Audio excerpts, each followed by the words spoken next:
তেওঁ গৃহ বিভাগটো অসমৰ ৰাইজক নিৰাপত্তা দিয়াত চূড়ান্তভাৱে ব্যৰ্থ হৈছে। এইবোৰ মানে যি কৈ আছে শ্বুট এণ্ড শাৰ্ট কিবা কিবি কৈ আছে এইবোৰ শুনিবলৈ ভয় লাগে। মুখ্যমন্ত্ৰী ডাঙৰীয়াই যেতিয়া বন্দুকৰ অনুজ্ঞা পত্ৰ দিয়াৰ কথা কৈছে, আমি নেমচুৱে অসমৰ বিভিন্ন ঠাইতে আমি কলম বিতৰণ কৰি আছো। ইংৰাজক যিসকলে খেদি পঠিয়াব পাৰিছে সেই জমিয়ত উলেমাই মুখ্যমন্ত্ৰী হিমন্ত বিশ্ব শৰ্মাকো মুখ্যমন্ত্ৰী চিটৰ পৰা নমাই দিয়াৰ পাৰিব। চাওক, এগৰাকী নিৰ্বাচিত মুখ্যমন্ত্ৰী তেওঁৰ গৃহ বিভাগৰ দায়িত্বটো আছে।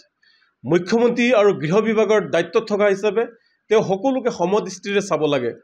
তেওঁৰ কথাত এটাই বুজা গ'ল যে তেওঁ গৃহ বিভাগটো অসমৰ ৰাইজক নিৰাপত্তা দিয়াত চূড়ান্তভাৱে ব্যৰ্থ হৈছে আৰু যাৰ কাৰণে শ্বুট মানে গুলিয়াই মাৰিব লাগে।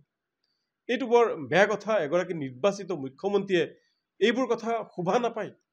সাধাৰণ মানুহে কি ক'ব? তেওঁৰ মুখত যদি এনেকুৱা কথা, সাধাৰণ মানুহে কি ক'ব? গতিকে মুখ্যমন্ত্ৰী ডাঙৰীয়াই এইবোৰ কথা বন্ধ কৰিব লাগে। মানে এইটো এটা সংঘাত কেন্দ্ৰিক এইবোৰ কথা।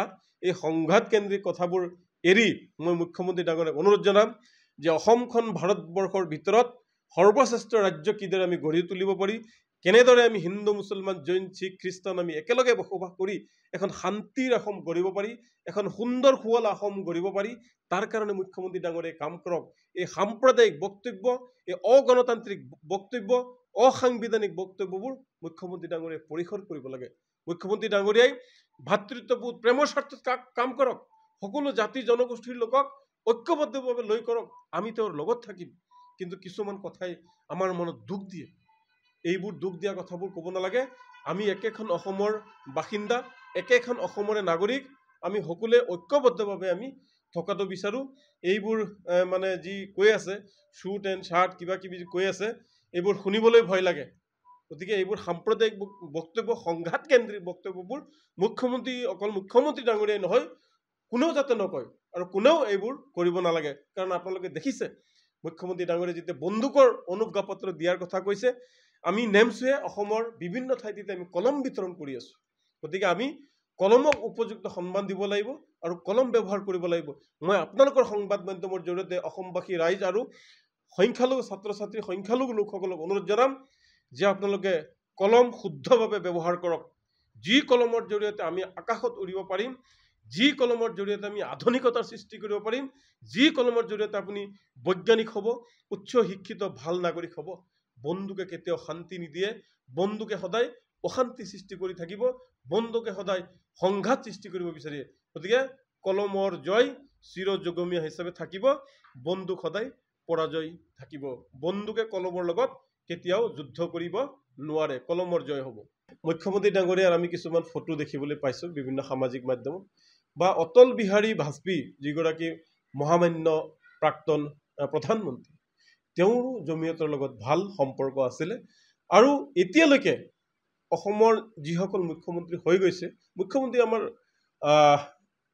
হিমন্ত বিশ্ব শৰ্মা ডাঙৰীয়াও জমিয়তৰ লগত ভাল আছিল।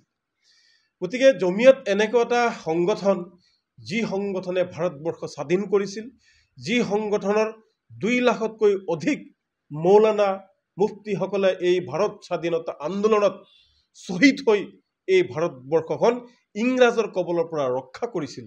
আৰু সেই জমিয়তক হয়তো কোনোবাই লৈ ৰাজনীতি কৰিব পাৰে, কিন্তু এই জমিয়ত কাকো ভয় নাখায়।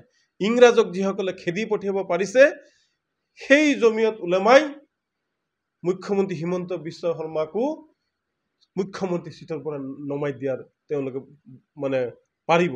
গতিকে এইবোৰ ৰাজনীতি কৰিব নালাগে। আমি সন্মান জনাব লাগে।